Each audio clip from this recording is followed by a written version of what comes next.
आता अजून आपण मगाचं जे लक्षण आलं होतं त्या लक्षणातलं सगळं बघितलेलं नाही. आता यामध्ये बघा आपण काय काय पाहिलं तर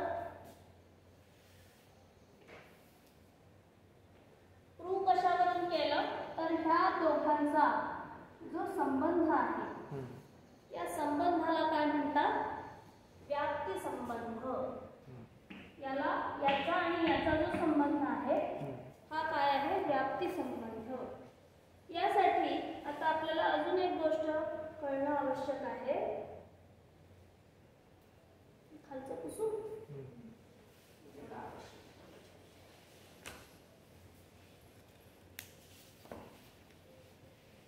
वाक्य तर कळली आपल्याला, बरोबर. आता यामध्ये यांची नावं काय आहेत, संज्ञा काय आहेत हे उदाहरण घेतलं आपण. सगळीकडे काही वल्लीधूम असणार नाहीये. त्यांच्या संज्ञा काय आहेत तर आता बघा आपण काय केलं? प्रतिज्ञा वाक्य म्हणजे काय? पर्वतो वन्यमान. म्हणजे आपण पर्वताच्या ठिकाणी अग्नी प्रूव्ह करतोय. इथं आपण जर काही जाळ लावला धूर निघाला हे प्रूव्ह करणार का आपण? प्रत्यक्षात, बरोबर. म्हणजे आपण इथे करणार नाहीत कारण इथे समोर आहे. जिथं प्रूव्ह करायचं आहे त्याला म्हणतात पक्ष. त्याला काय म्हणतात? पक्ष. जे प्रूव्ह करायचं आहे त्याला म्हणतात साध्य. आणि हे प्रूव्ह झालेलं नसेल तरच येईल बरं का. समोर दिसत असेल मी पुन्हा प्रूव्ह करतो म्हटलं तर त्याला अर्थ नाहीये. ठीक, तर हे प्रूव्ह झालेलं नाहीये ह्याला म्हणतात साध्य. आणि ज्याच्यावरून प्रूव्ह करतो आहोत तो हेतू. हा सगळ्यात महत्वाचा आहे त्याच्यामध्ये. याचा रोल भरपूर महत्वाचा. हा मुख्य हेतू अनुमान. हा जेवढा शुद्ध असेल, जेवढा बलवान असेल तेवढं तुमचं अनुमान अनुमिती ही काय होतं? सटीक होते, यथार्थ होते. हा दुर्बळ झाला, हा दोषयुक्त झाला की गेलं तुमचं अनुमान. ठीक आहे.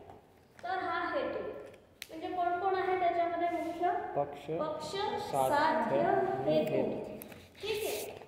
आता याच्यामध्ये आपण उदाहरण दिलंय, उदाहरण दिलं महान असे म्हणून.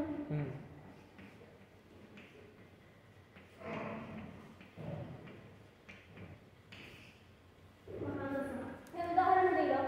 हे काय आहे? तर जिथं साध्य आणि हेतू हे दोन्ही आहेत हे माहिती आहे. इथं माहित नाहीये, सिद्ध करायचंय अजून, बरोबर. इथे आहे का नाही हे माहित नाही. हे आहे का नाही माहित नाहीये. हे आहे हे निश्चित माहिती आहे. मग हे आणि हे दोन्ही असणारं असं जे असतं त्याला उदाहरण म्हणतो, बरोबर. याला याच्यात संज्ञा काय येते? सपक्ष.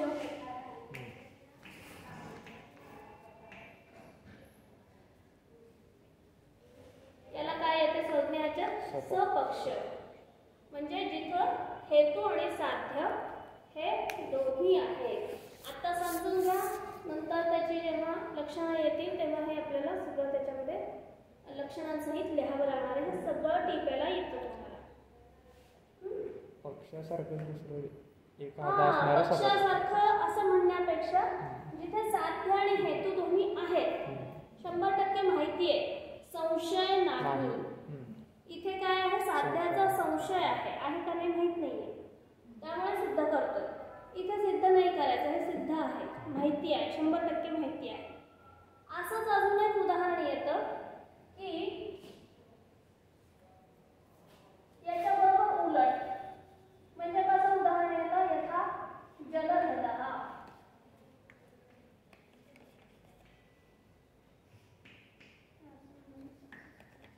जलहृदः, ह्रद म्हणजे छोटं तलाव, ह्रद म्हणजे तलाव. जलहृद. इथे धूर असतो का? तळ्यामध्ये धूर असतो का? अग्नी असतो का? म्हणजे हे दोन्हीही जिथे नाही असं पण एक उदाहरण आहे. दोन्ही आहेत तेही पाहिजे, दोन्ही नाहीत तेही पाहिजे. याला काय संज्ञा आहे? विपक्ष. हे सगळं समजून घ्यायला पाहिजे, म्हणजे मग आपल्याला हेतूचे दोष पण कळतात.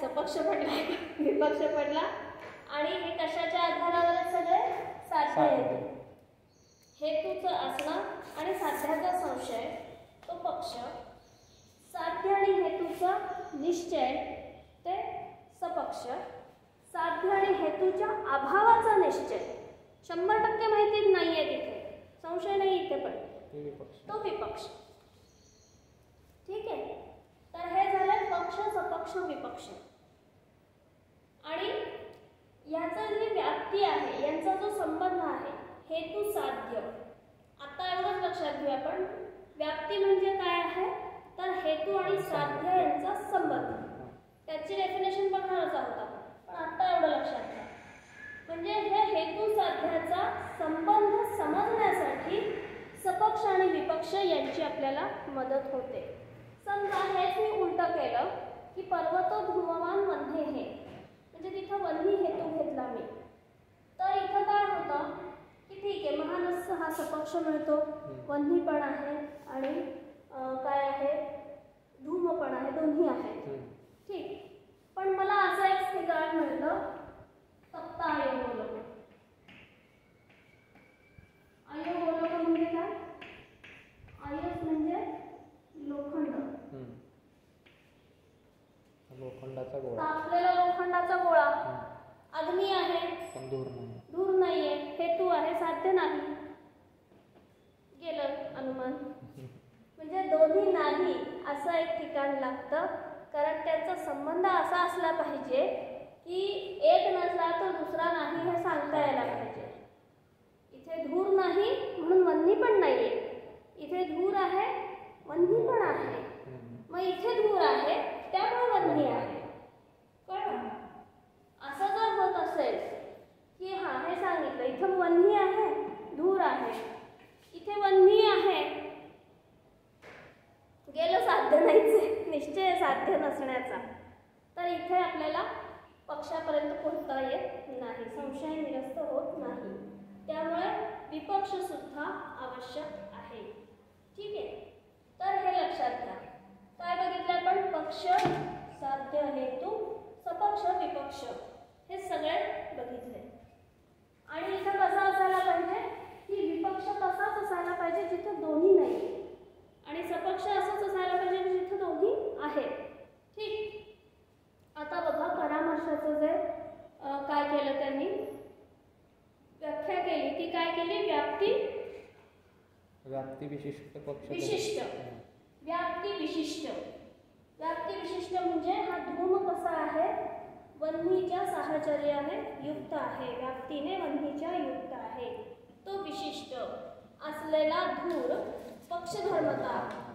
पक्षधर्मता म्हणजे काय तर हेतूचं पक्षाच्या ठिकाणी असणं आपल्याला जर हेतूही दिसत नसेल तर आपण अनुमान करू शकत नाही हेतू जो आहे तो आपल्याला प्रत्यक्ष किंवा शब्द याने कुणीतरी निश्चित माहिती पाहिजे पर्वताच्या ठिकाणी पर्वत हा ह्याच्याबद्दल संशय असेल तर अनुमान होऊ शकत नाही हे सगळे दोष म्हणून येतात पुढे अनुमानातले तर हे पक्षधर्मता म्हणजे हेतूचं पक्षाच्या ठिकाणी असणं पक्षधर्मता या शब्दाचा अर्थ काय हेतूचं पक्षाच्या ठिकाणी असणं हेही गरजेचं आहे आणि हा हेतू कसा याच्या व्याप्तीने युक्त अशा हेतूचं पक्षाच्या ठिकाणी असणं हे जेव्हा समजतं तेव्हा त्यानंतर पक्षाच्या ठिकाणी साध्य हे 100% समजतं